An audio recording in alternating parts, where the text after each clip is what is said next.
বাদশা শাহজাহান চোখের পানি ছেড়ে ছেড়ে কাঁদতে লাগলেন। আল্লাহ, এত বড় মসজিদ 10টা বছর সাধনা করে আমি মসজিদ খানা বানাইলাম, এক একটা দিন দুদু খতম কোরআন শরীফ তেলাওয়াত করাইছি হাফেজদের দিয়া, অসংখ্য হাফেজের দোয়া, অসংখ্য আলেমদের দোয়া। এই মসজিদ খানা কেন আল্লাহ কেবলা নির্ণয় হয় না? আল্লাহ এখন কি করব? ইঞ্জিনিয়ার ডাক দিলেন, ইঞ্জিনিয়ার বৈজ্ঞানিকদেরকে ডাক দিলেন। সবাই বলে বাদশা শাহজাহান মসজিদটা ভেঙে ফেলতে হবে, ভাঙ্গা ছাড়া বিকল্প কিছু নাই। বাদশা শাহজাহান বলে, দুনিয়ার মানুষ শোনো, দুনিয়ার মধ্যে আমাকে তোমরা ভেঙে ফেলতে পারো, মসজিদের একটা ইটের মধ্যে যখন আঘাত করবা আমার কলিজার মধ্যে আঘাত দিবা, মসজিদের একটা বালুর মধ্যে আঘাত দিলে আমার কলিজার মধ্যে আঘাত দিবা। আমি বেঁচে থাকতে আমার মসজিদের গায়ে একটা ছোঁয়া লাগাইতে দিব না, আমি বেঁচে থাকতে আমার মসজিদের গায়ের একটা ধুলা কণা নষ্ট হতে দিব না। জোরে বলা যাবে না সুবহানাল্লাহ। যে কোনো উপায় মসজিদটা বাঁচাইতে হবে। উনি রাতের অন্ধকারে ঘুমে আছে, কে যেন ডাকতে বলে, বাদশা শাহজাহান তুমি মসজিদটাকে এত ভালোবাসো, তুমি মসজিদটাকে এত মহব্বত করো, মসজিদের গায়ে আঘাত লাগলে তোমার কলিজা আঘাত লাগবে, মসজিদের গায়ে টাচ লাগলে তোমার কলিজার মধ্যে আঘাত লাগবে রে বাদশা শাহজাহান।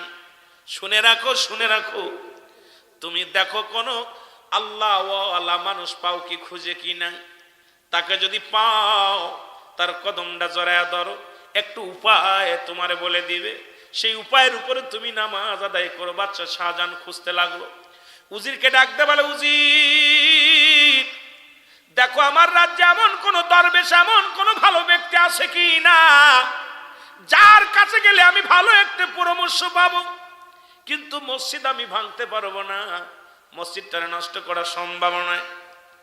উজির বলে, হুজুর এই জামানার মধ্যে একজন আল্লাহওয়ালা ব্যক্তি আছে, তার সন্ধান পেয়েছি আমি। বলে কি, তার নাম কি? বলে তার নাম হলো নিজামুদ্দিন আউলিয়া।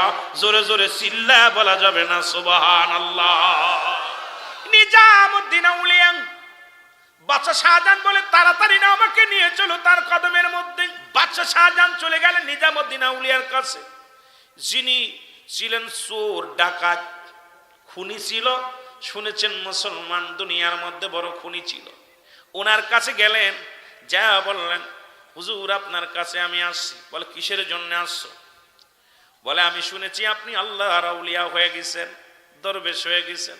আমি একটা মসজিদ বানাইলাম 10 বছর সাধনা করে 10,000 কর্মী দিয়ে আমি প্রতিদিন 2 খতম করে কোরআন শরীফ পড়াইছি। সুতরাং এই মসজিদ খানা কেবলা নির্ণয় হয় নাই, দয়া করে একটু উপায় বলে দেন, একটু পরামর্শ দেন। বাদশা শাহজাহান বলা পান। নিজামুদ্দিন আউলিয়া বলে, পাগল তুমি আমার কাছে কেন আসছো? এই দায়িত্ব আল্লাহ আমারে দেয় না, এই দায়িত্ব আমি পারবো না। তোমার মসজিদ ভেঙে ফেলো, ভেঙে গুড়িয়ে দাও, আর একটা নতুন করে বানাও। বাদশা শাহজাহান কয়, না সম্ভব নয়, এই মসজিদ আমি ভাঙতে পারবো না, পাগলের কাছে পাগলের খবর। নিজামুদ্দিন আউলিয়া কয়, তাহলে একটা কাজ করো, এই দিল্লির জঙ্গলে 60 বছর এক পাগল বাস করে। জঙ্গলে জীবনে কোনোদিন শরীয়তে সে ভাত খাই নাই, গাছের লতা পাতা খায়, আর ওই জঙ্গলের মধ্যে আল্লাহরে ডাকে। এমন একজন পাগল, সে শুধু সিজদার মধ্যে পড়ে থাকে, তসবিহ হাতে পড়ে থাকে, এমন একটা পাগল। সেই পাগলটার সন্ধান যদি তুমি পাইতে পাও, তাহলে ওই মসজিদ খানার একটা পরামর্শ পাবা। বলে নামটা কি তার? বলে তার নাম হলো আল্লাহর ওলি হারে বারেশা। জোরে জোরে চিল্লা বলা যাবে না সুবহানাল্লাহ। এরে বাদশা শাহজাহান কয়, হুজুর তারে পাবো কেমন করে? এ বাদশা শাহজাহান তুমি রাজত্ব ছেড়ে দিয়া জঙ্গলে চলে যাও, বাবা তার ঠিকানা পাবা। বাদশা শাহজাহান বাড়ি এসে খানা দানা নিয়ে পানি নিয়ে জঙ্গলে চলে গেলেন। সপ্তাহখানিক ঘুরে দেখে যায় নামাজের পর এক পাগল, ওই পাগলটা বসে বসে আল্লাহরে ডাকে, আল্লাহ আমি গুনাহগার, আমি পাপী। গায়ের পশমগুলো বড় বড়, নখগুলো বড় বড়। এই পাগলটা আল্লাহ ছাড়া কিচ্ছু বোঝে না। উনি প্রথম দিন দেখলেন সিজদায় পড়ে কান্দে, দ্বিতীয় দিন দেখে সিজদায় পড়ে কান্দে, তৃতীয় দিন দেখে সিজদায় পড়ে কান্দে। এরপরে এইরকম কানতে দেখে চিন্তা করে এই লোকটাই কি সেই পাগলটা হবে। কাছে যে সালাম ফিরা দোয়া করে, আল্লাহ আমার মতো পাপীর তুমি দুনিয়ার মধ্যে বেঁচেই রাখছো, আমি জঙ্গলে খাই জঙ্গলে থাকি রে আল্লাহ, তোমার গোলামি করি, কোন নাম ধরে ডাকলে তুমি খুশি হও, কোন জিকির করলে তুমি খুশি হও, কোন ভাবে ডাকলে তুমি রাজি হও। আল্লাহর লিহারে বারে কান দেয়ার চোখের পানি ছেড়ে কান্দে, চোখের পানি গুলো টপ টপ করে জমিনের মধ্যে ফেলায়। পিছন থেকে যা বলে আল্লাহর ওলি আসসালামু আলাইকুম, আল্লাহর ওলি আপনি কে হারে বারে রাহমাতুল্লাহ আলাইহি। ডাক দে কয় মূর্খ বাদশাহ, মনে হয় তুমি বাদশা শাহজাহান। কয় ঠিকই ধরেছেন, আমি বাদশা শাহজাহান। বলে আমি 60টা বছর এই জঙ্গলে, এই দিল্লির জঙ্গলে বাস করি। আমার নামটা কেমনে জানলেন? যেহেতু তোমার দেশে বাস করি, তুমি দিল্লির বাদশা, আমি দিল্লির জঙ্গলের ফকির, তোমার নামটা যদি না জানি কেমন হয়? যেহেতু শরিয়াতে তোমার রাজ্যে আমি আসি, দুনিয়ার মধ্যে আল্লাহর জমিনের মধ্যে আমি আসি, তবু তোমার নামটা না জানলে কেমনে হয়? তবে কেমনে আজ কেসের জন্য আমার কাছে আসছো? বলে আপনার কাছে আসছি, আমি বড় দায় পড়ে বিপদে পড়েছি, আমি রাজত্ব ছেড়ে দিছি, সব ছেড়ে দিছি, বাড়ি ছেড়ে দিছি, বিবির মায়া ছেড়ে দিছি, আমি দিল্লির বাদশা, বাদশা শাহজাহান, আমি সুন্দর একখানা মসজিদ বানাইছি রে। ওই মসজিদ খানা বানানোর পর নামাজ আদায় করেছি 3টা জুম্মা। প্রথম জুম্মায় শুনেছি নামাজ হয় নাই, দ্বিতীয় জুম্মায় শুনেছি নামাজ হয় নাই, তৃতীয় জুম্মায় শুনেছি নামাজ হয় নাই। আমি আপনার কাছে এসেছি, এখন আমার দিল্লির জুমা মসজিদটা ঠিক করে দিতে হবে। বাদশা শাহজাহান বলে পাগল, পাগল বলে বাদশা এটা কি সম্ভব? তুমি ভেঙ্গে দাও, মিস্ত্রি দিয়ে ভেঙ্গে গুড়িয়ে দিয়ে আবার একটা মসজিদ বানাও। হুজুর আপনার কাছে আসছি, আপনি একটু দয়া করেন, আমি যদি একটা শর্তে রাজি হতে পারি তোমার মসজিদ আমি ঠিক করে দিব। বলে কি শর্ত? বলে শর্তটা হলো যদি আমার মসজিদের মেম্বারের সামনে আমার শুইতে দাও। জীবনের 60টা বছর কেটে গেল, জঙ্গলে জঙ্গলে আমার মাওলারে তালাশ করি রে, আমি সারা রাত জেগে জেগে আমি আল্লাহরে ডাকি। আরে আমি দুনিয়ার কোনো পাগল নয়, আমি আমার মাওলার পাগল। আর 60টা বছর আমি কান্দি আমার মাওলার দরবারে, আমার আল্লাহ কি কোনো অপরাধ করেছি? কোনো আল্লাহ কি ক্ষমা করবে কি না? ওই কবরে আমি থাকবো কেমনে? ওই মাটির কবরে ঘরে ছাড়বে না রে, এই ভয়ে আমি পাগলা কান্দি। আমার বড় শখ, আমার বড় আশা জাগছে, ওই মসজিদের পাশে আমি ঘুমাইবো, আর মসজিদ আজান দিবে রাত্রে, গভীর রাত্রে, সালাতু খায়রুম মিনান নাওম, ওই আমি আজানগুলো ওই কবরে শুয়া শুয়া শুনবো। ইমাম সাহেব সূরা কিরাত পড়বে, আমি কবরে শুয়া শুয়া শুনবো। ওই মেম্বারের সামনে আমার কবরটা দিবা কি না? বাদশা শাহজাহান ডাকতে বলে আল্লাহর ওলি, আমি বাদশা শাহজাহান বাড়ি গাড়ি করেছি, সব করেছি রে। যখন আমি বুঝতে পেরেছি এই দুনিয়ার মা ছেড়ে চলে যেতে হবে রে, আমি বড় শখ করে একটা মসজিদ বানাইলাম। আমার জীবনে শখ ওই মসজিদের মেম্বারের পাশে আমি ঘুমাইব, আমার বড় শখ ছিল ঘুমাইব। আপনি কোন জায়গায় ঘুমাইতে পারবেন না, মসজিদের সামনেই ঘুমাইবেন। কয় না, ওই মসজিদের সামনে যদি আমার দাফন দাও তাহলে আমি রাজি। বলে হুজুর ঠিক আছে আমি রাজি হইলাম, আমার মসজিদকে ভালোবেসে, আমার আল্লাহর ঘর মসজিদ, আমার আল্লাহর ঘরটা যদি ভেঙ্গে দেয় আমি বাদশা শাহজাহান সহ্য করতে পারবো না। আমি বাদশা শাহজাহান আমার জীবনের চাইতে আমি মসজিদ খানাকে ভালোবাসি রে।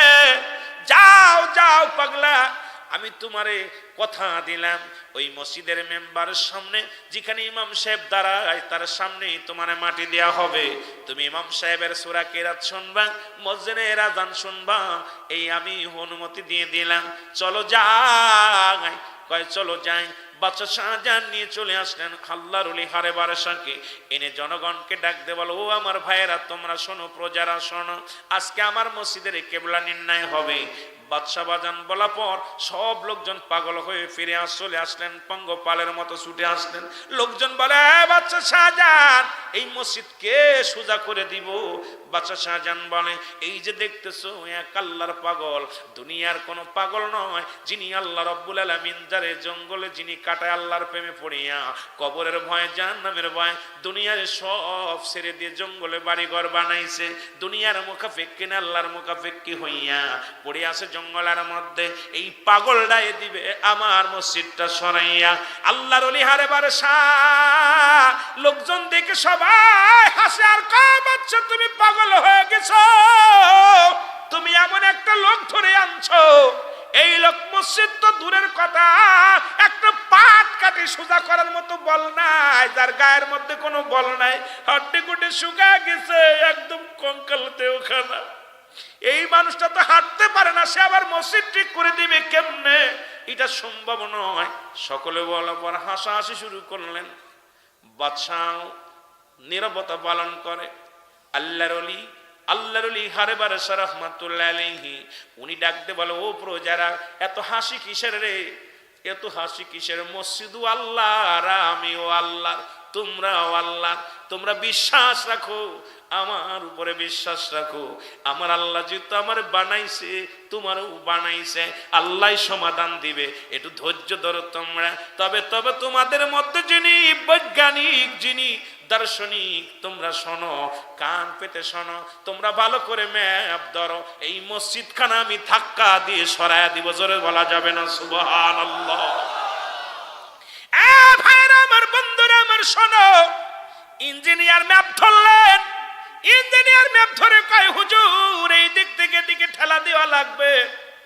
আল্লাহর ওলি হারে বারসা মসজিদের মধ্যে ওযু করে ঢুকলেন, ঢুকিয়া 2 রাকাত নফল নামাজ পড়লেন, নামাজটা পড়ে লম্বা একটা মোনাজাত দিলেন, মোনাজাত দিয়ে ডাকতে বলে, আমার আল্লাহ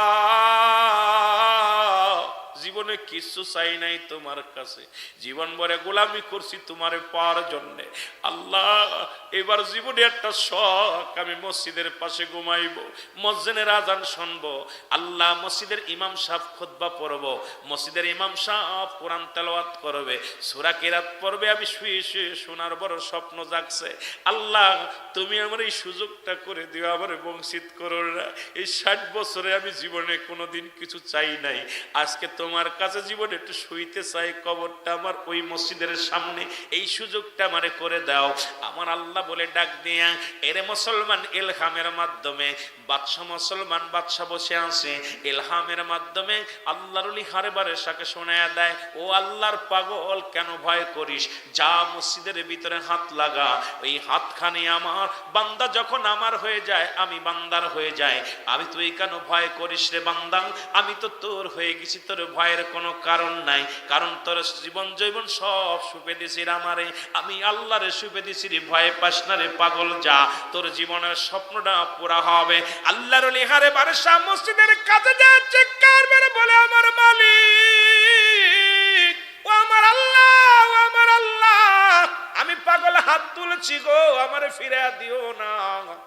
মসজিদে জোরে থাবা দিয়া বলে, মসজিদ রে তুমিও আমার আল্লাহর, আমিও আমার আল্লাহর, জীবনের স্বপ্ন আছে, তুমি মসজিদ ধন্য, তোমার মধ্যে ইমানদার সিজদা করবে, তুমি বড় ধন্য রে মসজিদ, কিয়ামতের আগে তোমার ধ্বংস নাই, মসজিদ রে তুমি আমার মওলার ঘর, তুমি আমার আল্লাহর ঘর, তুমি আমার আল্লাহর ঘর রে মসজিদ, ও মসজিদ তোমার কত দাম, তোমার কত মর্যাদা রে, তোমার ভিতরে বান্দা মাথা সিজদায় দেয়, কারণ এই পৃথিবীটা যা কিছু বানাইলেন আল্লাহ কুন আর ফায়াকুন বইলা, জমিনটা বানাইলেন আল্লাহ কুন আর ফায়াকুন বইলা, আসমান বানাইলেন আল্লাহ কুন আর ফায়াকুন বইলা, মাটি বানাইলেন, সব কিছু বানাইলেন হুকুম দিয়ে আমার আল্লাহ, সব চাইতে কাছে যিনি ফেরেশতারা তাদেরকে বানাইলেন আল্লাহ। আল্লাহ ডাক দে কয়, বান্দা শুই না, এই পৃথিবীর মধ্যে আমি ফেরেশতাদেরকে যেমনি বানাইলাম এমনি তোরে বানাই নাই, ও বান্দা শুই না লাও গো, আমি মাটি যেমনি বানাইলাম তোর এমনি বানাই নাই, ফেরেশতা যেমনি বানাইছি এমনি তোরে বানাই নাই, জমিন যেমনি বানাইছি এমনি তোরে বানাই নাই, আসমান যেমনি বানাইছি এমনি তোরে বানাই নাই। এ বান্দা আমি তোরে বানাইছি আমার কুদরতি হাত দিয়া রে। আমি আল্লাহ বড্ড ভালোবাসি। যখন মাথা নুয়াইয়া সিজদার মধ্যে চলে যাস বান্দা, যখন সিজদার মধ্যে যায় বলে সুবহান রাব্বিল আলা, আল্লাহ গো আমি নত হইলাম আপনার দরবারে। যখন গোলাম গোলাম হইয়া মালিকের দরবারে সিজদায় লুটিয়ে পড়িস, আমি আল্লাহ প্রচন্ড খুশি হইয়া যায়। জোরে জোরে চিল্লায়া বলা যাবে না সুবহানাল্লাহ। এরে আল্লাহর ওলি আরে বড় সব মসজিদের পাশে যা ডাকতে বলে আমার মালিক, এই মসজিদ তোমার, আমিও তোমার, আমি গোলাম তোমার। জীবনে তো কিছু চাই নাই রে আল্লাহ, মসজিদটাকে সোজা করে দাও, মসজিদের সামনে ঘুমাইব। যখন মসজিদের মধ্যে হাতটা লাগাইছে একা একা মসজিদ খানা সোজা হয়ে গেছে। জোরে জোরে চিল্লায় বলা যাবে না সুবহানাল্লাহ। আলেমুল আমা যেহেতু বড় ভাই বড় ভাই একাধিকবার গেছে ইন্ডিয়ায়, আমার ভাই গেছে, যা খবরটা শুনবেন, ইমাম সাহেবের সাথে গল্প করবেন। এই দিলে জম্মা মসজিদের মেম্বারের সামনে আল্লাহর ওলি হারে বারসা শুয়ে আছে, আজ পর্যন্ত শুয়ে আছে। ডান পাশের পিলারটা ভেঙে গেছে। মুসলমান ওখানে একটা কাঁঠাল গাছ ছিল, ওই কাঁঠাল গাছটা পড়িয়া পাশের একটা পিলারে একটু ক্ষতি হয়ে গেছে। মসজিদটা এখনো সেই রকম আছে। ওনাকে জিগাইবেন মসজিদের হাকিকতটা। আল্লাহর মসজিদ আল্লাহ নিজেই ঘুরাইয়া দিছে কেবলা। শরিয়াতের কেবলা হলো কাবা। ওই কাবা কেমনে নির্ণয় ঠিক করে দিছে আল্লাহ রব্বুল আলামিন ওই পাগলের দোয়ায়। যেহেতু আল্লাহ বান্দা, আল্লাহর বান্দা শোনো, সেই মসজিদের উন্নয়ন প্রকল্পের মাহফিল আজকে সেই আল্লাহরে দান করবেন, অন্য কারণ নাই, দিবেন আল্লাহরে। আপনিও আমার আল্লাহর, মসজিদটা আমার আল্লাহর। ইমানদার যারা আল্লাহরে দিবেন তারা, বেঈমান যারা আল্লাহরে দিবেন না তারা। আল্লাহরে দিবেন যারা এরা ইমানদার। যদিও না পারেন মুসলমান উঠাউঠির প্রয়োজন নাই। আমি গুনাহগার আপনাদেরকে বলতে চাই, কোন পাগলের জীবনের শেষ মাহফিল, কোন পাগলের জীবনের শেষ রাত, কোন পাগলের জীবনের শেষ সময়। কারণ আমি প্রথমেই বলতেছিলাম আসার সিরিয়াল আছে, যাওয়ার কোনো সিরিয়াল নাই। এ মুসলমান সন্তানের লাশ বাবার কাঁধে, বাবার লাশ সন্তানের কাঁধে রে। ওই লাশ কাঁধে নেওয়ার আগে আল্লাহরে দিয়ে যান, আমার মওলারে দিয়ে যান। ও মুসলমান, এমন একটা সময় আসবে দান করার জায়গা থাকবে না। ওই মসজিদের জন্য হাতখানা বাড়াইবো, খালি হাতে কেউ ফিরে দিবেন না। জোরে জোরে চিল্লায় বলা যাবেন আল্লাহু আকবার।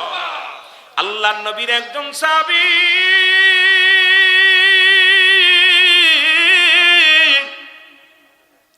নাম হলো আব্দুল্লাহ আনসারী, নাম হলো আব্দুল্লাহ আনসারী।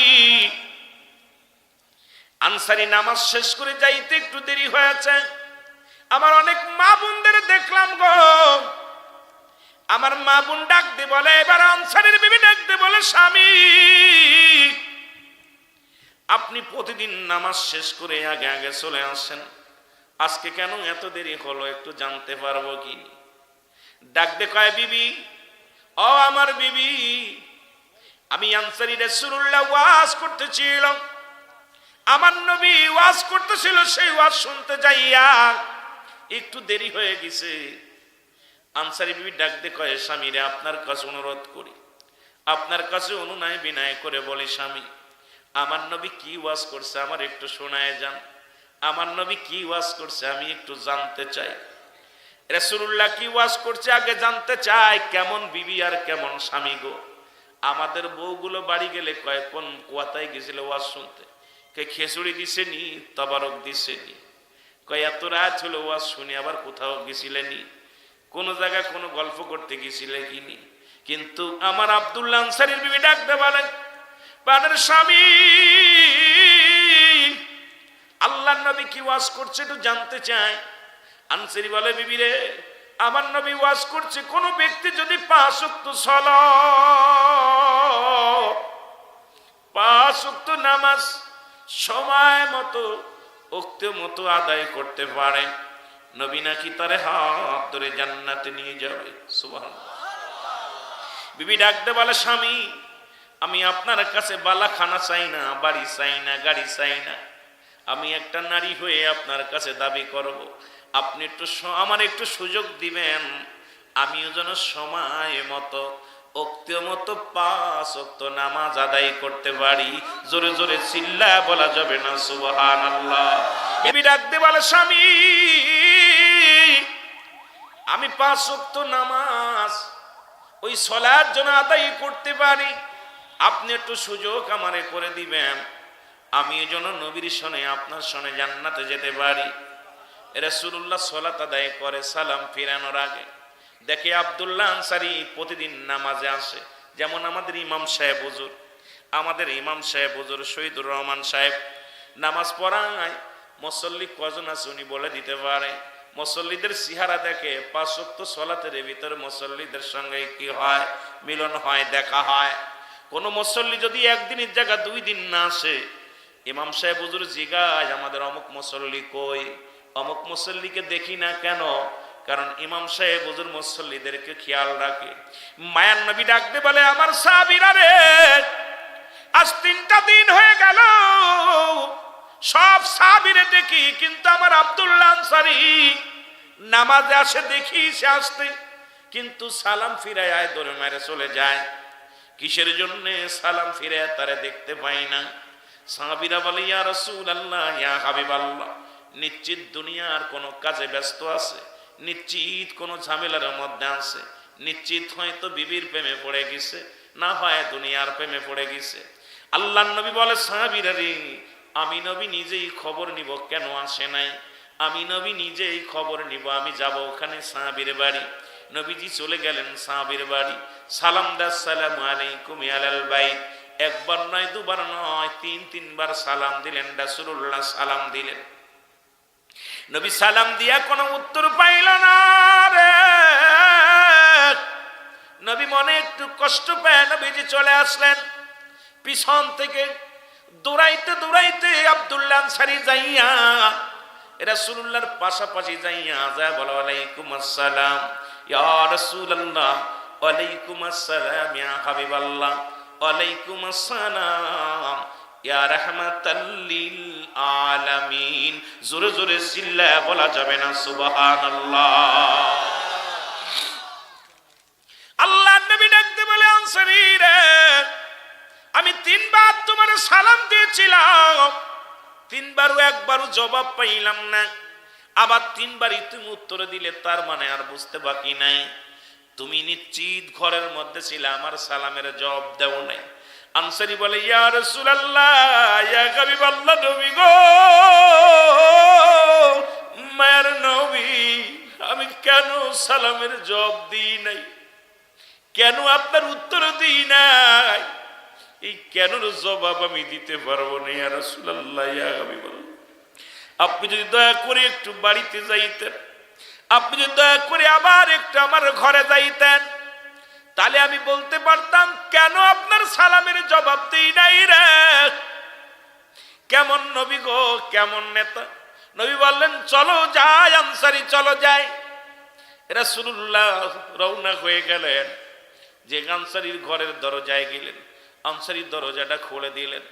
দরজাটা খুলে দেওয়ার সঙ্গে সঙ্গে নবীজি দেখতে পাইলেন আনসারীর ঘরের মধ্যে বিশাল একটা গর্ত খোঁড়া। নবী বললেন, সাহাবী রে, তোমার ঘরের ভিতরে এত বড় গর্ত কেন? আনসারী বলে, নবী গো, আপনি যখন আমারে সালাম দিয়েছিলেন নবী গো, ও মায়ার নবী, তখন আমি আনসারী, ইয়া রাসূলুল্লাহ, ইয়া হাবিবাল্লাহ, তখন আমি আনসারী উলঙ্গ অবস্থায় ওই গর্তের মধ্যে বসেছিলাম, আমার গায়ে কোনো পোশাক ছিল না, এই জন্য আপনার সালামের জবাব দিতে পারি নাই। আমার নবী আনসারী রে, তুমি কি শুনাইলা? আনসারী বলে, নবী গো, আপনার কাছ থেকে যখন ওয়াজ শুনে বাড়ি আসলাম, আমার বিবি আমার হাতটা ধরে ডাকতে বলে, স্বামী, স্বামী রে, আপনি 5 ওয়াক্ত সালাত আদায় করে জান্নাতে যাবেন, আপনি আমার একটু সুযোগ করে দিবেন, আমিও যেন রাসূলুল্লাহর সঙ্গে জান্নাতে যেতে পারি। ইয়া রাসূলুল্লাহ, ইয়া হাবিবাল্লাহ, এই জন্য আমি বাড়ি চলে আসি। আমাদের স্বামী স্ত্রী মিলে একখানা কাপড় যখন আমি নামাজে আসি আমার বিবি উলঙ্গ হইয়া ওই গর্তের মধ্যে বয়া থাকে গো নবী। আবার যখন আমি বাড়ি ফিরে যাই আমি ওই গর্তের মধ্যে ঢুকে কাপড়খানা খুলে আমার বিবিরে দিই। আমার বিবি নামাজে দাঁড়ায়া যায়। আপনি যখন আমার সালাম দিয়েছিলেন আমার গায়ের মধ্যে কোনো কাপড় ছিল না, আমার গায়ের মধ্যে কোনো পোশাক ছিল না। ইয়া রাসূলুল্লাহ, ইয়া হাবিবাল্লাহ, এই কারণে আমি আমার সালামের আপনার সালামের জবাব দিতে পারি নাই। আমার নবী ডাকতে বলে আনসারীরা আবার মুখে আয়, আনসারীরা আমি নবী কথা দিলাম রে, ইয়াউমাল কিয়ামতের ময়দানে আমি নবী তোদেরকে সঙ্গে করে জান্নাতে নিয়ে যাব। আমার রংপুরের বাজানেরা শোনো, এই রংপুরের জমিনে এমন কোন গরিব নাই যার এক টুকরা কাপড়। রংপুরের জমিনে যে ভিক্ষা করে খায় তারও 2-3টা পোশাক আছে রে মুসলমান। আজকে নামাজ এই ওয়াজ করব কার কাছে যে রে মুসলমান? একমাত্র কাফের এবং মুসলমানদের মধ্যে পার্থক্য হলো নামাজ। কাফেররা নামাজ ছেড়ে দেয়, মুসলমানরা নামাজ ধরে। আজকে মসজিদ বাড়ছে, মাদ্রাসা বাড়ছে, আলেম বাড়ছে, ইমান বাড়ে নাই। নামাজি যদিও বেড়েছে ইমানদার মুসল্লির খুব অভাব। জোরে জোরে চিল্লায় বলেন ঠিক কিনা? এই জন্য যদি আপনি মুসলমান হতে হয় নামাজ লাগবে কি লাগবে না? এই নামাজের তালিম দিছে আমার নবী রাহমাতুল লিল আলামিন, সাহাবে کرامগণ, উলি আল্লাহগণ, ওলামে کرامগণ।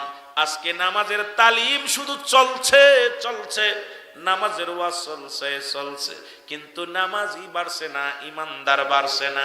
কারণটা কি রে ভাই? কারণ নামাজের প্রতি আমাদের মন নাই, নামাজের প্রতি আমাদের ইয়াকিন নাই। আর নামাজের প্রতি যদি আপনার ইয়াকিন না হন, নামাজের প্রতি যদি যত্নবান না হন, এই জীবন জীবন নয়, এমন একটা জীবন আসবে যে দেশে গেলে মানুষের বিচার হয়, যে দেশে গেলে মানুষের হিসাব হয়, যে দেশে গেলে মানুষ আর কোনোদিন ফিরে আসে না। সেই দেশটার নাম হলো কবর। মানুষের 3টা বিপদ। নাম্বার 1 হলো মানুষের মরণ, 2 নাম্বার হলো কবর, 3 নাম্বার হলো কিয়ামতের ময়দান, 1 নাম্বার হলো মরণ। এই কোরআনুল কারীমের মধ্যে যতগুলো সূরা আছে সব অস্বীকার করতে পারবেন, একটা আয়াত স্বীকার করা সম্ভব নয়। এটা স্বীকার করার মতো কোনো ক্ষমতা নাই। পৃথিবীর মধ্যে ফিরাউন, নমরুদ, কারুনদের খোদাই দাবি করেছিল, কেউ দুনিয়ার মধ্যে নাই, সবাই দুনিয়া থেকে বিদায় হয়ে গেছে। 5 বছরের ক্ষমতা পাইয়া, ও মুসলমান, 10 বছরের ক্ষমতা পাইয়া তুমি দুনিয়ার মধ্যে কষ্ট দিলা, মানুষকে যন্ত্রণা দাও। মনে রেখো, ফিরাউন ছিল, নমরুদ ছিল, কারুন ছিল, তাদের কল্লা শেষ করে দিছে। দুনিয়ার মধ্যে প্রতাপশালী বাদশাহ ছিল 4 জন ব্যক্তি, তার মধ্যে একজনের নাম হলো, মুসলমানদের মধ্যে 2 জন, কাফেরদের মধ্যে 2 জন। মুসলমানদের মধ্যে 2 জনের একজনের নাম হলো নবী সুলাইমান, আর একজনের নাম হলো বাদশা জুলকারনাইন। আল্লাহ তাদেরকে এই পৃথিবীর মধ্যে ক্ষমতা দিয়েছিল। কাফেরদের মধ্যে 2 জন আল্লাহ অল পৃথিবীর মধ্যে রাজত্ব দান করেছিল। একজনের নাম হলো বাদশাহ নমরুদ, আর একজনের নাম হলো মুক্তানসর।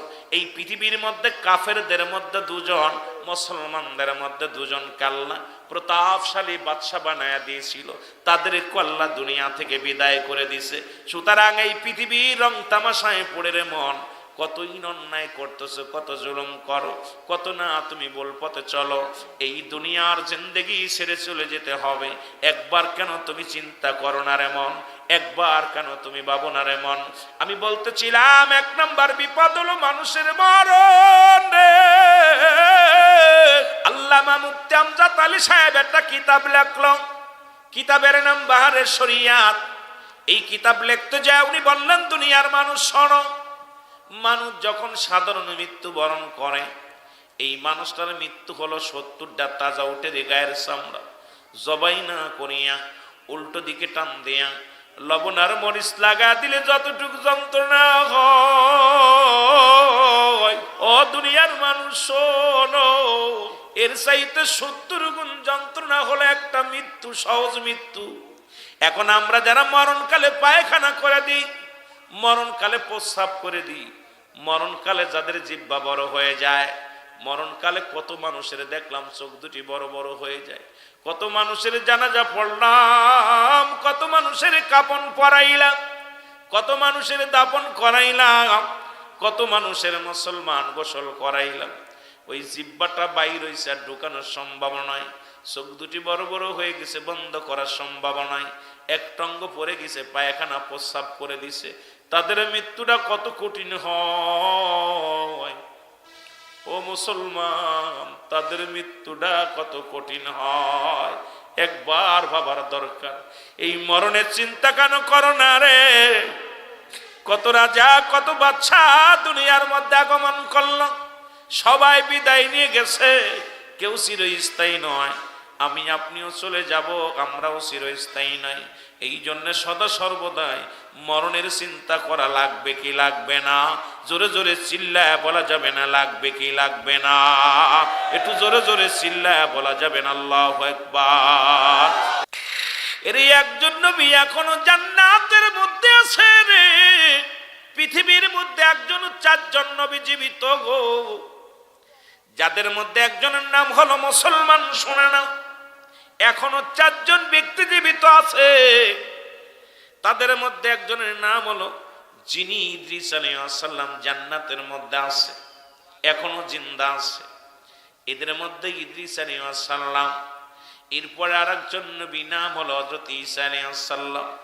ঈসা ইবনে মরিয়মের সন্তান, মরিয়মের কলিজার টুকরা সন্তান ঈসা আলাইহিস সালাম। আরেকজন ব্যক্তি যিনি খিজির আলাইহিস সালাম, যিনি আছেন পানির দায়িত্বে আছেন রে মুসলমান। আরেকজন নবী যিনি পাহাড়ি অঞ্চল যাদের মধ্যে আছে, নাম হলো হযরত ইলিয়াস আলাইহিস সালাম। উনিও আছেন দায়িত্বে আছে কোথায় রে মুসলমান? পাহাড়ের দায়িত্বে আছে।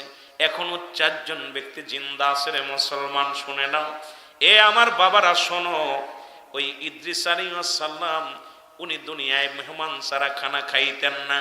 অনেক লম্বা ইতিহাস, আমি অত বলতে পারবো না। উনি কি করলেন? মৃত্যুবরণ করলেন, এরপরে জিন্দা হলো, জান্নাত জাহান্নাম দেখানো হলো। ইদ্রিস আলাইহিস সালাম জান্নাত দেখে বড় আনন্দিত হলো। ইদ্রিস আলাইহিস সালামকে ডাকতে বলেন, ডাকতে বলেন, আমার মালিক ও আমার বন্ধু, তুমি জান্নাত গুলো ঘুরে ঘুরে দেখলা, কত মজা লাগছে, কত সুন্দর লাগছে নি? কয় আমার মাওলা, জান্নাতি নিয়ামত গুলো আমি পেয়ে অত্যন্ত খুশি হয়ে গেছি। তোমার জান্নাতের নিয়ামতের অফুরন্ত ভান্ডার আমি কি বলবো, ওই মহিমা বলা আমার দ্বারাই সম্ভব নয়। বলে ইদ্রিস রে, তুমি সব কিছু পেয়ে খুশি নি? ইদ্রিস আলাইহিস সালাম বলে, আল্লাহ আমি সব পেয়ে খুশি হয়েছি, তবে তোমার আজরাইল মনে হয় আমার সাথে ভালো ব্যবহার করে নাই। ওই মৃত্যুকালে যন্ত্রণা, ওই মৃত্যুকালে যন্ত্রণা পেয়েছি, আমার গায়ের যন্ত্রণা যাই নাই। আল্লাহ ডাকতে বলে, আজরাইল রে তাড়াতাড়ি যা আমার বন্ধুর জানাই। আজরাইল আলাইহিস সালাম আগমন করলেন, ইদ্রিস আলাইহিস সালামকে সালাম দিলেন, আসসালামু আলাইকুম। ইদ্রিস আলাইহিস সালাম বলেন, আলাইকুম আসসালাম। বলে আজরাইল রে, আগে বলো আমার রূহটা কেমনে বাইর হয়েছে? বলে হুজুর, পৃথিবীর মধ্যে আমি সবার রূহ বাইর করতে দুনিয়ার মধ্যে আসি না, একমাত্র ইমানদার যারা, ইমানদারের রূহটা বাইর করার জন্য জমিনের মধ্যে আসি। হুজুর, আসমানে থাকে আমার মাথা, জমিনের মধ্যে থাকে আমার পা। পৃথিবীর সমস্ত পানি যদি মাথায় ঢেলে দেয়া হয়, একটু পানি জমিনের মধ্যে গড়ে পড়ে না। আমি এত বড় দানব, পৃথিবীর সব মানুষের রূহ বাইর করার জন্য, জান বাইর করার জন্য আমি জমিনের মধ্যে আসি না, একমাত্র ইমানদারের রূহটা নেওয়ার জন্য আসি। হুজুর, আপনার মৃত্যু হয়েছে, শুধু আপনার মায়ের বুকে দুধ খাইতে খাইতে সন্তান যেমনি ঘুমায়া যায়, এই রূপ আপনার মৃত্যু হয়েছে। শুধু আপনার মাথার উপরে হাতখানা রেখেছি, আপনাকে তো কোনো কষ্ট দেয়া হয় নাই। ইদ্রিস আলাইহিস সালাম বলে, আজরাইল এই মৃত্যু সহজ মৃত্যু যদি এত কঠিন হয়, এই সহজ মৃত্যু যদি এত কষ্ট হয়, যাদের তুমি মৃত্যুকালে যারা কষ্ট দাও, যাদের রক ছেড়ে যায়, পায়খানা প্রস্রাব করে দেয়, দুনিয়ার মধ্যে যাদের চোখ দুটি বড় বড় হয়ে যায়, জিহ্বা বড় হয়ে যায়, তাদের মৃত্যুটা কত কঠিন হয়। জোরে জোরে চিল্লায় বলা যাবে না আল্লাহু আকবার? আর একটু জোরে জোরে চিল্লায় বলা যাবে না আল্লাহু আকবার? বনি ইসরাইলদের শিক্ষা দেওয়ার জন্য মুসলমান অসংখ্য নবী আইছে গো। এদের মধ্যে ঈসা ইবনে মরিয়ম, ঈসা আলাইহিস সালাম জমিনের মধ্যে শুধু গোরস্থানে বেশি বেশি করে যাইতো। ঈসা নবী জিন্দাডারে মরাডারে বাঁচাইতে পারতো। আল্লাহ তার এই ক্ষমতা, এই মুজিজা দান করেছে। আর প্রতিনিয়ত শুধু গোরস্থানে যাইতো, গোরস্থান দিয়া গুড়। ঈসা আলাইহিস সালাম একদিন গোরস্থানে যায়, দেখে এক যুবক বইয়া বইয়া কান্দে। ঈসা নবী ডাক দেখো, যুবক তুমি কান্দো কেন? বলে আমি কান্দতেছি, বড় মায়া লাগে, ওখানে আমার বিবি শুয়ে আছে, কদিন আগে আমার বউটা মারা গেছে, সেই বইয়ের প্রেমে পড়ে কান্দতেছি। ঈসা নবী ডাক দে কয়, যুবক বাড়ি যা, কারণ কদিন পরেও তো তোমারও বিদায় নিতে হবে, এই দুনিয়া থাকার জায়গা না, তুমি চলে যাও।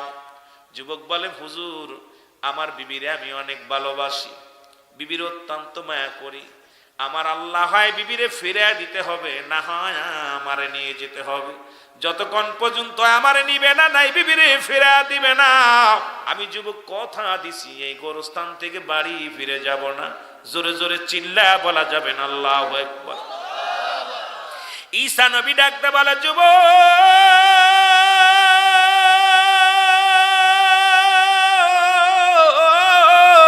তুমি তোমার বিবির এত ভালোবাসো, তোমার বিবির এত মহব্বত করো গো, যেহেতু বিবির সারা ঘরে যাবা না, বলো তোমার বিবির কবর কোনটা?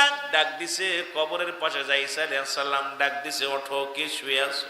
সঙ্গে সঙ্গে একজন পুরুষ উঠছে, গায়ের মধ্যে সাপ, গায়ের মধ্যে আগুনের সাপ, গায়ের মধ্যে আগুন দাও দাও করে জ্বলে। এই যুবকটা একটা চিৎকার মেরে উঠছে। যুবক যখন ঈসা আলাইহিস সালামকে দেখেছে, সঙ্গে সঙ্গে কালেমা পড়েছে, লা ইলাহা ইল্লাল্লাহু ঈসা রূহুল্লাহ।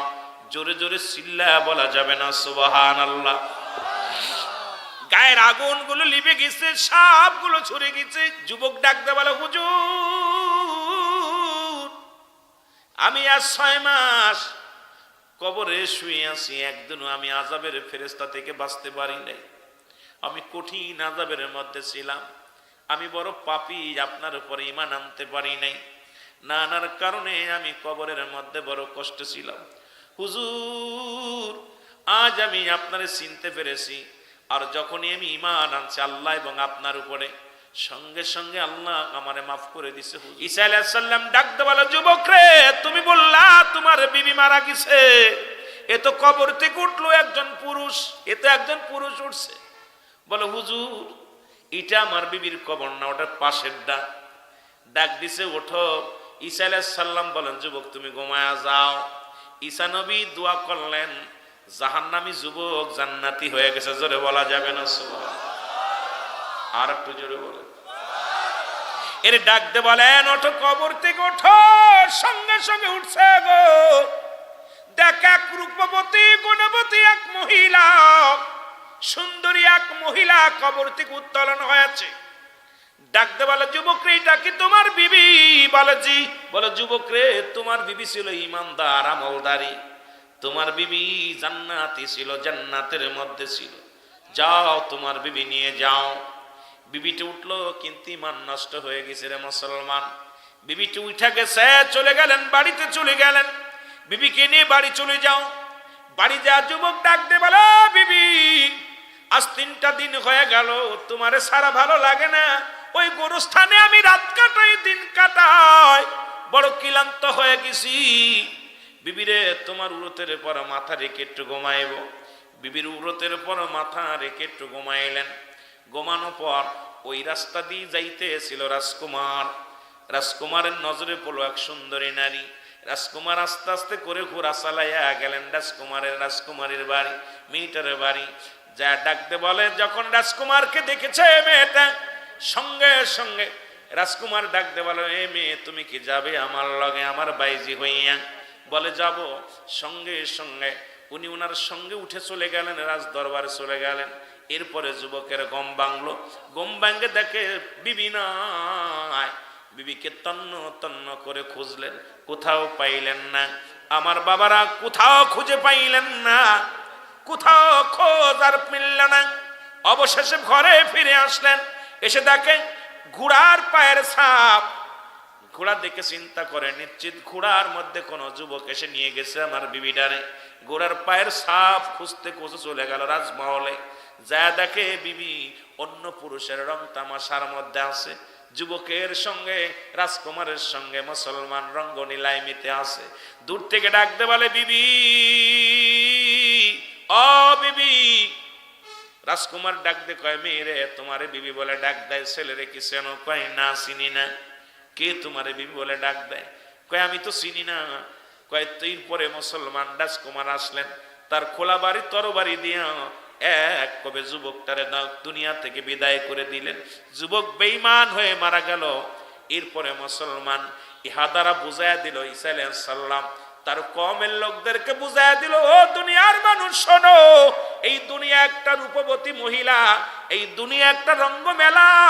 এই দুনিয়ার মোহে যে পড়বে, এই দুনিয়ার প্রেমে যারা পড়বে, এই দুনিয়া থেকে জাহান্নামী হয়ে যাবে।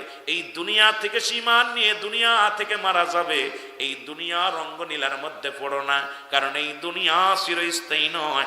আল্লাহ বলেন, কুল্লু মান আলাইহা ফান। আল্লাহ কয়, বান্দা এই জমিনটা আমি রাখবো না রে, এই জমিনটা আমি পুড়ায়া তামা বানায়া দিব। আল্লাহ কয়, বান্দা শোনো, দিলের কান্ডা লাগা শোনো। আল্লাহ কয়, বান্দা এই জমিনের যা কিছু সব চূর্ণ বিচ্ছিন্ন করে দিব। এই জমিনের মাটিগুলো পুড়ায় আমি তামা বানায়া দিব। এই জমিনের পানিগুলো পুড়ায় আমি ছাই বানায়া দিব।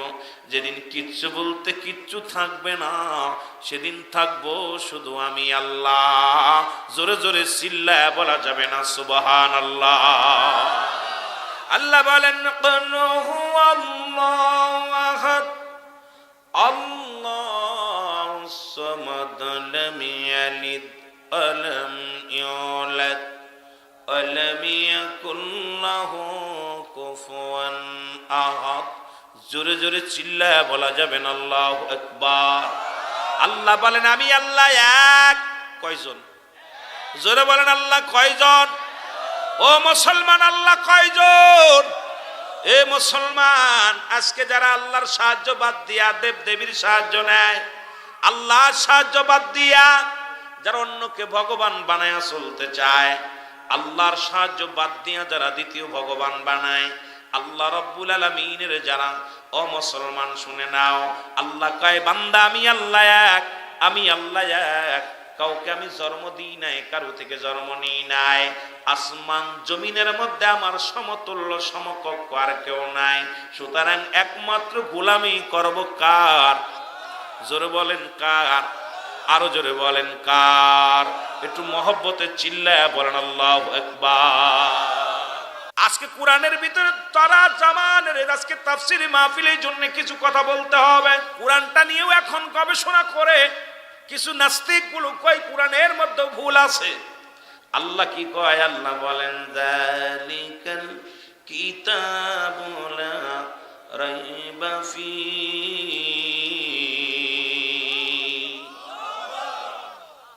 আল্লাহ কয় কোন সন্দেহ নাই কার মধ্যে? কোরআনের মধ্যে।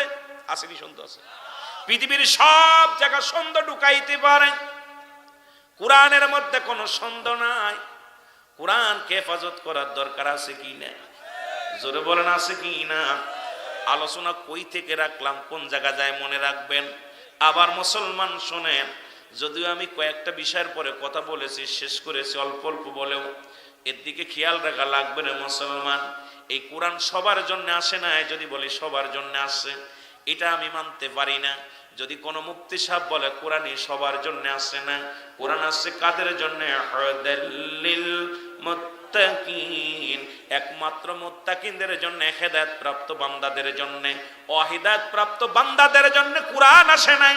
এ মুসলমান, যদি আসতো, হেদায়েতের মালিক আমার আল্লাহ, হেদায়েতের মালিক কোন মুসলমান কোন পীর সাহেব নয়, হেদায়েতের মালিক কোন আমির সাহেব নয়, হেদায়েতের মালিক সাহেব কোন যুক্তিবাদী নয়, হেদায়েতের মালিক কোন কারি সাহেব নয়, হেদায়েতের মালিক স্বয়ং নবীজিও নয়। নবীজি যদি হেদায়েতের মালিক হতো তাহলে আবু জেহেলের কপালে কালেমা জুটতো, যেহেতু আবু জেহেলের কপালে কালেমা জুটে নাই, ইহা দ্বারা প্রমাণ হয় হেদায়েতের মালিক আমার আল্লাহ।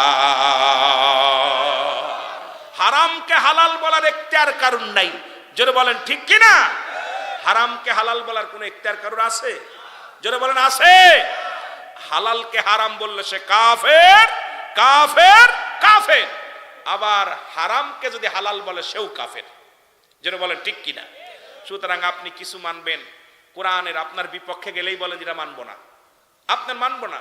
মানতে হবে, এর ভিতর সংবিধান সব দেওয়া আছে, কেমন রাজনীতি, কেমন পেটনীতি, কেমনে ব্যবসা করো, কেমনে সংসার করো, কেমনে জীবনযাপন করো, সব কোরআনে দেওয়া আছে। আপনি কিছু মানবেন কিছু মানবেন না, এটার নাম ইসলাম হতে পারে? যেটা বলেন ঠিক কি না? আমি আপনাদেরকে আগেই বলছি যে বাবা কষ্ট পেন না, আমি বোঝানোর জন্য বলতেছি যে কোরআনটা যদি কোনো ব্যক্তি মানে, কোরআন হাদিস ইজমা কিয়াস, তার জীবন বিধান চলার জন্য কোরআনই যথেষ্ট। জোরে বলেন ঠিক কিনা?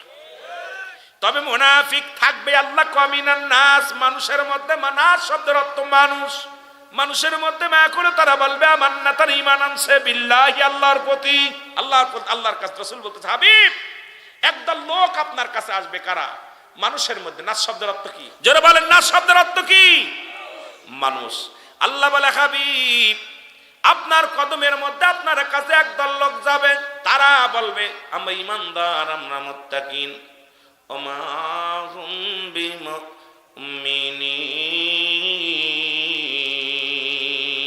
আল্লাহ বলবে আমরা, ও হাবিব ওরা বলবে আপনার মুত্তাকিন, আমরা মুমিন, অথচ তারা মুমিনও নয় মুত্তাকিনও নয়, ওরা কাফের বেঈমানদের দোসর। ওদের জন্য আমি আল্লাহ রেখে দিলাম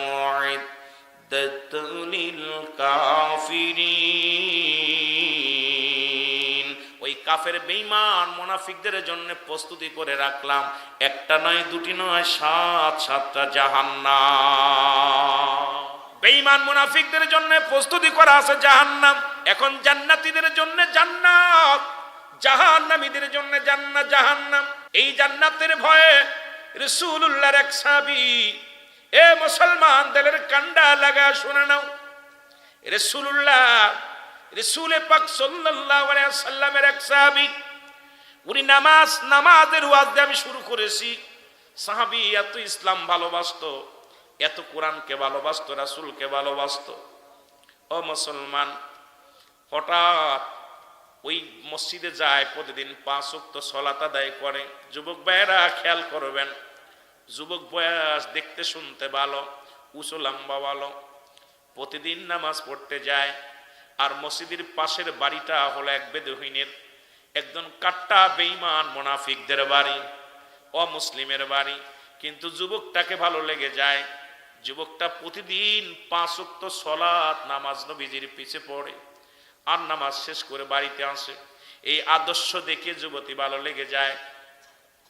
যুবতী একাধিকবার প্রেমের অফার দেয়, ডাকতে বলো যুবক আমি তোমার ভালোবাসি রে যুবক। যুবক বলে না, তুমি আমার মওলারে ভালোবাসো, তুমি আমার আল্লাহরে ভালোবাসো।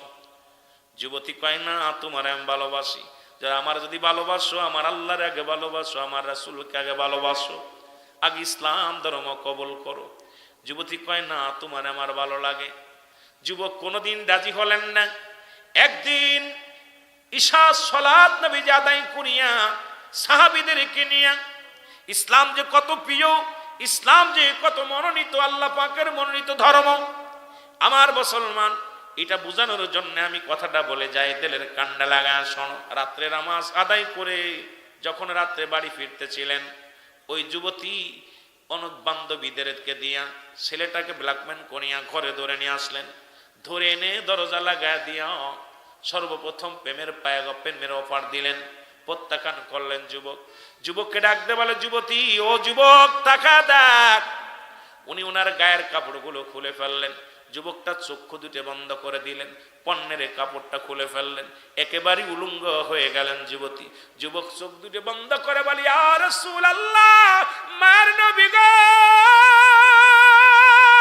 আমার কারণে যদি ইসলামের গায়ে কাদা লাগে রে, আমার গায়ে যদি, আমার কারণে যদি ইসলাম কলুষিত হয়, আমার কারণে যদি আমার রাসূলুল্লাহর কষ্ট পায়, আমার কারণে যদি দিন ইসলামের যদি ক্ষতি হয়, আল্লাহ ইসলামের মধ্যে আমি আল্লাহ তোমার দরবারে জবাব দিতে পারবো না। আল্লাহ তুমি আমার নিয়ে যাও, আমার নিয়ে যাও। একটা চিৎকার মেরে যুবক বেহুশ হয়ে যুবতীর ঘরের মধ্যে বেহুশ হয়ে পড়ে গেছে। জোরে জোরে চিল্লা বলা যাবেন আল্লাহু আকবার। যখন বেহুশ হয়ে জমিনের মধ্যে পড়ে গেছে, যুবতী চিন্তা করছে যদি মারা যায়, সকালবেলায় আমার কপালে কষ্ট আছে, এর জন্য মৃত্যুদণ্ড আমার হয়ে যাবে। ওনাকে হাতাশিং করে ঘরের বাইরে ফেলে দিলে। সকাল ফজরে আজান হলো, মুসল্লিরা নামাজ গেলেন। নামাজ শেষ করে যখন আসতেছিলেন, দেখে রাসূলুল্লাহর যুবক সাহাবী রাস্তার ঘরে পড়ে আছে। হাতাশিং করে ঘরে বাড়িতে নিয়ে গেলেন। বাড়িতে নিয়ে যাওয়ার পর চিকিৎসা করা হলো। একদিন নয়, দুদিন নয়, 3টা দিন পার হয়ে গেল। 3 দিনের মধ্যে কোনো হুঁশ হলেন না যুবকের। আমার যুবক বন্ধুরা অনেক আছেন, ভালো করে খেয়াল করবেন। 3 দিন হুঁশ হলো না। এমন সময় হুঁশ ফিরে পেলেন, রাতের অন্ধকারে হুঁশ ফিরে পেলেন। বাবাকে ডাকতে বলে, বাবা আমাকে এক টুকরা কাগজ দাও, একটা কলম দাও। কাগজ দেওয়া হলো, কলম দেওয়া হলো। এর মধ্যে কাগজের মধ্যে লিখলেন, বাবা গো, আমি আপনার কলিজার টুকরা সন্তান, যদি কোনো অপরাধ করে থাকি আব্বা জান আমারে আপনি মাফ করে দিবেন। আমি আপনার হক আদায় করতে পারলাম না। বাবা গো, আমি যদি মারা যাই, আমি নিশ্চিত মারা যাব। আমার মারা গেলে আমার কাফন দাফন যেন দুনিয়ার মানুষ কেউ না দেয়। আমার কাফনের কাপড় আপনি কিনবেন, আমারে গোসল আপনি করাইবেন, দাফনও আমারে করাইবেন। দুনিয়ার মানুষ যেন জানতে না পারে। আমারে কোনো গোরস্থানে শোয়াইবেন না, এই ঘরের মধ্যে আমারে দাফন করে দিবেন। আমার আব্বা জান আপনার কাছে আমার দাবি, দুনিয়ার গোরস্থানে আমারে শোয়াইবেন না, এই ঘরের মধ্যে আমার দাফন করে দিবেন। এই কথাগুলো বলে যুবকটা মারা গেলেন। 3 দিনের মাথায় মারা গেলেন। নবীজি নামাজ শেষ করে বসতেন, প্রতিনিয়ত সাহাবীদেরকে নিয়ে বসতেন। সাহাবীদেরকে বলে, আমার সাহাবীরা রে, আমার যুবক সাহাবী কই? সাহাবীরা বলে, হুজুর কোনো মেহমান বাড়ি গেছে হয়তো। নবী খবর নিলেন, আস্তে আস্তে বাড়িতে চলে গেলেন। যা নবীজি ডাকতে বলেন, সালাম দিয়া ঘরের মধ্যে প্রবেশ করলেন। যুবকের বাবা ডাকতে বলে, নবী গো, আপনি আমার ঘরের মধ্যে আসছেন নবী গো। আমার নবী ডাকতে বলে, যুবকের বাবা, আমার যুবক সাহাবী কই? দেখতে পাই না, আমার যুবক সাহাবী গেছে কই? যুবকের বাবা ডাকতে বলে, ইয়া রাসূলুল্লাহ, আমি বলতে পারি না, আমি বলতে পারি না, কারণ সন্তানেরা বাবা কথা বলতে পারে না, চোখের কোণা দিয়ে পানি বেয়ে বেয়ে পড়ে। নবীজি বলে, যুবকের বাবা রে, তুমি যদি বলতে না পারবে তবে তোমার চোখে কেন পানি? বলি, ইয়া রাসূলুল্লাহ, আমিও সন্তানের আসতে 4টা দিন দেখি না ইয়া রাসূলুল্লাহ, ইয়া হাবিবাল্লাহ, আমি বাবা হয়ে সন্তানের জন্য বড্ড মায়া লাগে, এই জন্য আমার চোখে পানি আসছে। আমার নবী বলে, কোথায় আমার সাহাবী? বলি, ইয়া রাসূলুল্লাহ, ইয়া হাবিবাল্লাহ, আমি বলতে পারি না। আমার নবী লক্ষ্য করে ঘরের মধ্যে নতুন মাটি খুঁড়া রে। আমার নবী ডাকতে বলে, সাহাবীরা, সাহাবীরে বাবা, এই ঘরের ভিতরে কেন মাটি খুঁড়া আগে বলো। বলি, ইয়া রাসূলুল্লাহ, ইয়া হাবিবাল্লাহ, আমি আর আপনার কাছে লুকাইতে পারলাম না। এই যে মাটি খোঁড়া দেখলেন, নতুন মাটি খোঁড়া দেখলেন, এই মাটির মধ্যে আমার কলিজার টুকরা সন্তানকে চিরদাফন করে রাখছি। জোরে বলো আল্লাহু আকবার। আমার যুবক বন্ধুরা শুনে নাও, রাহমাতুল লিল আলামিন ডাকতে বলে, আমার সাহাবীর বাবা রে, তুমি আমার সাহাবীর শুয়ে রাখছো, এই ঘরের মধ্যে শুয়ে রাখছো, কিন্তু কি হয়েছিল, কিসের কারণে মৃত্যুবরণ করেছে আমি জানতে চাই। নবীজি বলা পর সাহাবীর বাবা বলে, হুজুর আমি কিচ্ছু বলতে পারবো না, ওনার জীবনের শেষ একখানা চিঠি লেখা আছে, এই চিঠিখানা ছাড়া আমার কাছে কিচ্ছু নাই। নবীজি বললেন, নিয়ে আসো, পত্রখানা নিয়ে আসো। পত্রখানা আনা হলো। পত্রখানার যখন হাতের মধ্যে নিয়ে প্রথমে লেখলেন, আমার আব্বা জান দুনিয়ায় সন্তান, বাবার প্রতি 14টা হক, 6 আর 6 12টা, 7 আর 7 14টা হক। জীবিত থাকতে 7টা হক, মৃত্যুর পরে 7টা হক। আমার আব্বা জান, একটা হকও আমি আদায় করতে পারলাম না। ও আমার আব্বা জান, আপনি আমারে মাফ করে দিবেন, আপনি আমারে ক্ষমা করে দিবেন। আমার আব্বা জান, আমি যদি মারা যাই দুনিয়ার কেউ যেন জানতে না পারে। গভীর রাত্রে আপনি আমারে কাফন দাফন পরাইয়া ঘরের ভিতরে কবর দিয়া দিবেন, মাটি দিয়া দিবেন, কেউ যেন জানতে না পারে। আমার নবীজি পত্রখানা পাইয়া একটা চিৎকার মেরে বলে, যুবক রে, তুমি 5 ওয়াক্ত সালাত আমার সনে আদায় করতা, 5 ওয়াক্ত নামাজেই জামাতে আসতা। ও আমার যুবক, কি হয়ে গেল? তুমি এমন ভাবে মৃত্যুবরণ করলা? কি দোষে, কি অপরাধ হলো? তুমি ঘরের মধ্যে কাউকে জানতে দিলে না, আমি নবীও জানলাম না। কি হলো? তুমি কি কারণে চুপে চুপে বিদায় নিলা? এমন সময় জিবরিল আমিনকে পাঠায় দিয়েছে আমার আল্লাহ। ডাকতে বলে, জিবরিল রে, যা আমার হাবিবরে জানায় আয়, ওই যুবকের মূল ইতিহাসটা আমার হাবিবরে জানায় আয়। জিবরিল আমিন এসে ডাকতে বলে, নবী গো, ও নবী, আপনার যুবক আপনাকে এত ভালোবাসতো, আপনার যুবক আমার মাওলারে এত ভালোবাসতো, ওই যুবক ইসলামকে এত ভালোবাসতো, ওই যুবক একটা পরিস্থিতির শিকার হয়ে গেছে নবী গো।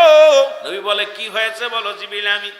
বলে, হুজুর, ওই মসজিদের সামনের বাড়িটা একজন মুসলিমের বাড়ি, ওই ঘরে একটা নারী আছে। যুবককে ঘরের ভিতরে নিয়ে যায়, তাকে প্রেমের প্রস্তাব দেয়, প্রত্যাখ্যান করে। এরপরে যুবক বেহুশ হয়ে যায়, ওকে ধরে নিয়ে রাস্তার মধ্যে ফেলে দেওয়া হয়। যুবককে ওখান থেকে যুবককে তুলে আনা হয় বাড়ি। যুবক মনে করছে উনি অন্যায় করেছে, মানুষ তাকে এই জন্য সে মরতে চেয়েছে, যে দুনিয়ার মানুষ যদি জানে, মানুষ বলবে ওই জিনা করতে যে অমুকের বাড়ি ধরা পড়ে গেছে। এই জন্য দেখো রাসূলুল্লাহর দুর্নাম হবে যে রাসূলের সাহাবী কত বড় অপরাধ করেছে। এই ভয়ে বলছে কেউ যেন জানতে না পারে। আমি যেহেতু ওই ঘরের মধ্য থেকে মনে করছে বেহুশ অবস্থায় আনছে, এরপরে উনি এই জন্য বলছে যদি কবর দেয়া হয় মানুষ বলবে ওই যে সেই জিনাকারীর কবর। ইয়া রাসূলুল্লাহ, ইয়া হাবিবাল্লাহ, ইসলামটাকে এত ভালোবাসে, আপনাকে এত ভালোবাসে, আল্লাহকে এত ভালোবাসে, সেই ভয়ে রাসূল আপনার সম্মানে আঘাত আনবে, ইসলামকে আঘাত আনবে। আমার আল্লাহকে মানুষ, ইসলামের প্রতি মানুষ কি করবে? মানুষ ধিক্কার দিবে। এই কারণে যুবক তার জীবন দিয়া প্রমাণ করে দিয়ে গেছে, এই দুনিয়ার মধ্যে জীবন দিয়া প্রমাণ করে দিয়া গেছে ইসলাম সত্য, রাসূলের আদর্শ সত্য। ইসলাম জিনাকারী সমর্থন দেয় না, জিনা ব্যভিচার অন্যায়কে সমর্থন দেয় না। ইয়া রাসূলুল্লাহ, ইয়া হাবিবাল্লাহ, আপনার যুবক দুনিয়া থেকে বিদায় হয়ে গেছে। নবীজি আমার দোয়া করে যুবকের জন্য, হাত উঠায়, রে যুবক রে, তুমি আমার এত ভালোবাসো, ইসলামকে এত ভালোবাসো, আল্লাহকে তুমি এত ভয় পাও, জীবন দিয়ে প্রমাণ করে দিয়ে গেলে যুবক তুমি প্রকৃত ইসলামকে ভালোবাসো, তুমি দিন ইসলামকে ভালোবাসো। নবীজি আস্তে আস্তে দোয়া করে চলে গেল রে, ওই যুবতীর বাড়ি চলে গেলেন। যা নবীজি দরজায় দাঁড়াইলেন, মেয়েটা ভিতরে থেকে বলে, ইয়া রাসূলুল্লাহ, ইয়া হাবিবাল্লাহ, আমি আপনাকে চিনতে পেরেছি আপনার আওয়াজ শুনে, আমি আজ থেকে আর অমুসলিম থাকতে চাই না, কালেমার মালা পড়ে মুসলমান হতে চাই। ইয়া রাসূলুল্লাহ, ইয়া হাবিবাল্লাহ, জীবন ইসলাম ধর্মে এত প্রিয় ধর্ম, কোরআনের আইন, হাদিসের আইন এত প্রিয়, এত প্রিয়। আমি সুন্দরী যুবতী কত চেষ্টা করেছিলাম আপনার যুবককে আমার প্রতি আকৃষ্ট করার জন্য। ইয়া রাসূলুল্লাহ, ইয়া হাবিবাল্লাহ, একবারও আমার দিকে নজর দেয় নাই, একবারও আমার মুখের দিকে তাকাই নাই, আমার দিকে তো তাকানো তো দূরের কথা, ইয়া রাসূলুল্লাহ, ইয়া হাবিবাল্লাহ, আমার রূপ যৌবনের দিকে একবারও তাকাই নাই। ইয়া রাসূলুল্লাহ, ওই যুবক যে ইসলাম যে সত্য, আপনার কোরআন যে সত্য, হাদিস যে সত্য, আপনি যে সত্য, এর মধ্যে আর কোনো সন্দেহ নাই। আমি একটা মিনিট আর অমুসলিম থাকতে চাই না, আমি কালেমা পড়ে মুসলমান হতে চাই। ইয়া রাসূলুল্লাহ, ইয়া হাবিবাল্লাহ, আমাকে আপনি কালেমা পড়ায়া দেন, আমি মুসলমান হয়ে যাব। কালেমা পড়লেন, লা ইলাহা ইল্লাল্লাহু মুহাম্মাদুর রাসূলুল্লাহ। রাসূলুল্লাহ সাল্লাল্লাহু আলাইহি ওয়াসাল্লাম। জোরে জোরে চিল্লায়া বলেন আমিন। রাসূল তো নিজেই বলছে দুইটা জিনিস যে হেফাজত করতে পারবে, আমি নবী তার হাত ধরে জান্নাতে নিব। নাম্বার 1 দু গালের মধ্যবস্তু, নাম্বার 2 দু পায়ের মধ্যবস্তু, পুরুষ লিঙ্গ স্ত্রী লিঙ্গ, এই দুইটা যে ব্যক্তি হেফাজত করতে পারবে, আল্লাহর নবী তার হাত ধরে জান্নাতে নিবে। নবীর সাথে জান্নাতে যেতে চান কি চান না? পৃথিবীর মধ্যে আসার একটা সিরিয়াল আছে, যার কোনো সিরিয়াল নাই। দেখা যায় সন্তানের লাশ বাবার কাঁধে, বাবা আল্লাহ সন্তানের কাঁধে, দাদা জিন্দা নাতি নাই। এই পৃথিবীর মধ্যে আসার একটা সিরিয়াল আছে, যার কোনো সিরিয়াল নাই। ও দুনিয়ার মুসলমান, সন্তানের লাশ যে বাবা কাঁধে নিছে, এই বাবা জানে সন্তানের লাশ কত ভারী। যে সন্তান তার বাবার লাশটা কাঁধে নিছে, সেই বাবা সন্তান জানে বাবার লাশটা কত ভারী। সন্তান জানে যেমন বাবাও জানে ছেলের লাশটা কত ভারী।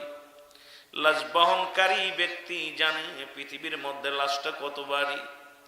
মানুষের মৃত্যু হয় দুইটা টাইমে, একটা হলো রাতের বেলা, একটা হলো দিনের বেলায় গো। ও দুনিয়ার মানুষ শোনো, দুইটা টাইমে মানুষের মরণ হয়, একটা হলো রাতের বেলা, একটা হলো দিনের বেলা। আল্লাহ দিন শুরু করেছে নামাজ দিয়া, রাত শুরু করেছে নামাজ দিয়া। দিনের শুরু হলো ফজর। বান্দা আজকে মুসলমান বলে দাবি করো, কেউ সুন্নি বলে দাবি করো, কেউ ঈমানদার বলে দাবি করো। ফজরে 2 রাকাত সুন্নাত নামাজ তুমি আদায় করলা, সঙ্গে সঙ্গে তুমি হয়ে গেলে আমার রাসূলের প্রেমিক। 2 রাকাত ফরজ নামাজ তুমি আদায় করলা, সঙ্গে সঙ্গে তুমি হয়ে গেলে আমার আল্লাহর গোলাম। এখন যদি দিনের মধ্যে তোমার মৃত্যু হয়, তুমি হবে আমার রাসূলের প্রেমিক, আল্লাহর গোলাম। জোরে জোরে চিল্লায়া বলা যাবে না সুবহানাল্লাহ? এখন নামাজই পড়ো নাই, কেমনে তুমি সুন্নি বলে দাবি করো? তুমি কেমনে দিন শুরু করলা মুসলমান বলে দাবি করলা? নামাজই পড়লা না, সুন্নাত পড়লা না, মুখের দাড়িগুলো বারবার তুমি শেভ করলা, ছুরি লাগাইলা, আর আইসা বলো আমি সুন্নি, আমি মুসলমান। রাসূলের সুন্নাত তরিকায় তুমি চললা না। ও মুসলমান, সুন্নাত তুমি আদায় করলা, নবীর প্রেমিক হইয়া গেলা। ফরজ তুমি আদায় করলা, নবীর গোলাম, আল্লাহর গোলাম হয়ে গেলা। এখন মৃত্যুকালে তুমি ধন্য, মরণেও তুমি ধন্য, কবরেও তুমি ধন্য, হাসরেও তুমি ধন্য রে মুসলমান। এখন দিন শুরু করেছো ও মুসলমান, আল্লাহ দিন শুরু করেছে নামাজ দিয়া, রাত শুরু করেছে আল্লাহ নামাজ দিয়া। রাতের শুরু হলো মাগরিব, 3 রাকাত ফরজ নামাজ বান্দা তুমি আদায় করলাম, সঙ্গে সঙ্গে তুমি হয়ে গেলে আমার আল্লাহর গোলাম। 2 রাকাত সুন্নাত নামাজ তুমি আদায় করলাম, সঙ্গে সঙ্গে তুমি হয়ে গেলে আমার নবীর প্রেমিক। এখন রাত্রে যদি তোমার মৃত্যু হয়,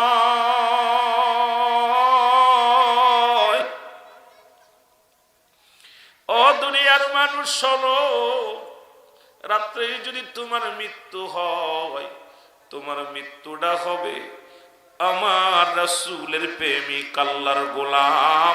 জোরে জোরে চিল্লায়া বলা যাবে না সুবহানাল্লাহ? আমার নবী ডাক দিয়ে কয়, সাহাবীরা রে,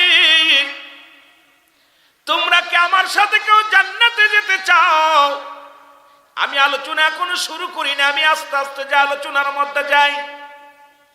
নবী বললেন, সাহাবীরা রে, তোমরা কেউ কি আমার সাথে জান্নাতে যেতে চাও?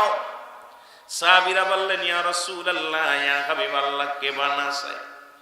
নবী বললেন, সাহাবীরা শোনো, যে ব্যক্তি 5 ওয়াক্ত সালাত নামাজ সময় মতো ওক্ত মতো আদায় করতে পারবে, আমি নবী ওয়াদা করলাম, আমি নবী তোমাদের সঙ্গে কথা বললাম, তোমাদেরকে কথা দিলাম, ইয়াউমুল কিয়ামতের ময়দানে আমি নবী তোমাদের সঙ্গে করে জান্নাতে নিয়ে যাব।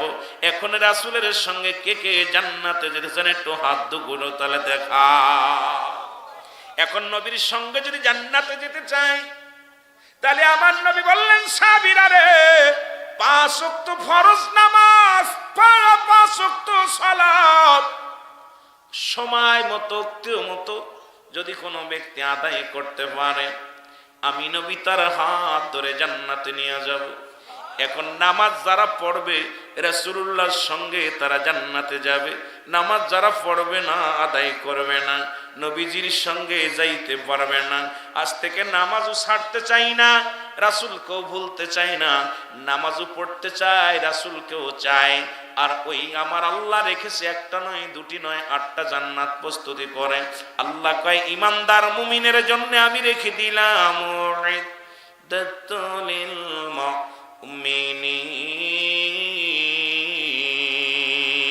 আল্লাহ কয় মুমিনদের জন্য প্রস্তুতি করে রাখলাম একটা নয়, দুটি নয়, 8টা জান্নাত। জোরে জোরে চিল্লায় বলো সুবহানাল্লাহ।